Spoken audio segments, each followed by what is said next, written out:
I know you and Spike have been we're trying to figure out what you guys were working on together, and it ended up being this. How was it working with Spike, and why was it this project you guys chose? I think just because of the extremes of the project. I mean, it's behaviorally, it's the craziest thing we could possibly do together. And I love him, and I love the extremes of his personality, and I think vice versa. We couldn't wait to find a project together. So it could have been, the story of Mickey Mouse, and I'm sure we would have done it, but it was this. It would have been fucked up. But it would, it was just. It just seemed right. When we got together, when we were both presented with this, we got together and we just started kind of riffing on what it could possibly be, and it just seemed right. I know you mentioned while having fun, having to be in, whether it's a trunk or whatnot, but was there a particularly challenging scene that you had to film?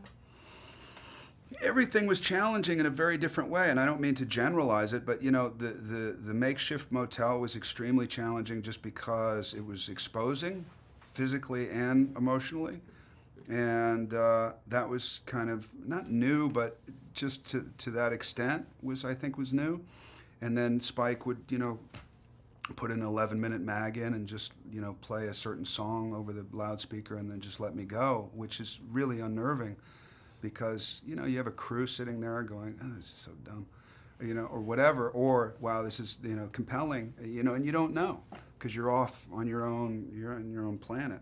And I think physically the fight was tough for me. I think I'm still, and I'm not joking, I'm still like reaping the benefits, if you will, of that. I still have muscles that haven't bounced back, and it's been a year.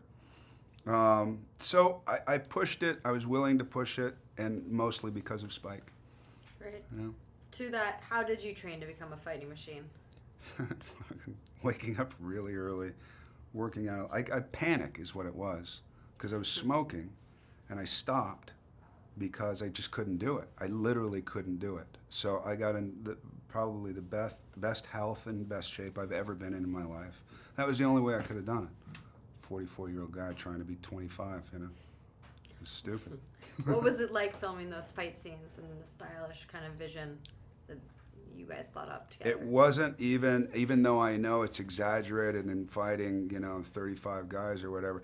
All I know is that the fight was long enough for the guys that I fought on the top level were able to leave, dress up in different wardrobe, and be the guys that I met on the bottom level. So when that became a reality, I thought, what am I doing here? It's a long fight. I don't know how it ended up in the final film because I haven't seen it, but it's a very long fight and something that in the beginning I really wasn't sure I could pull off. I mean, I was almost positive I couldn't pull off and needed a stunt double for, but ultimately we pulled it off. I think you killed it. Thanks. If you were locked up for 20 years, what is the first thing you'd do when you get out? You can't even, I heard a great story by Damien Eccles, who was very sweet to talk to me, and he was locked up in solitary for 19 years, and he said the first thing he did was touch grass and start crying. And I don't mean to be morbid about it, but that was his very visceral experience, which comes out of this. When I grab the grass and put it to my face, that's a direct influence of Damien Eccles. That's my honor to him. Hold on, you gonna ask another question? I'm gonna ask two more questions. No, I gotta switch cards. Okay, so you don't roll out. sorry. No problem. I'm tied to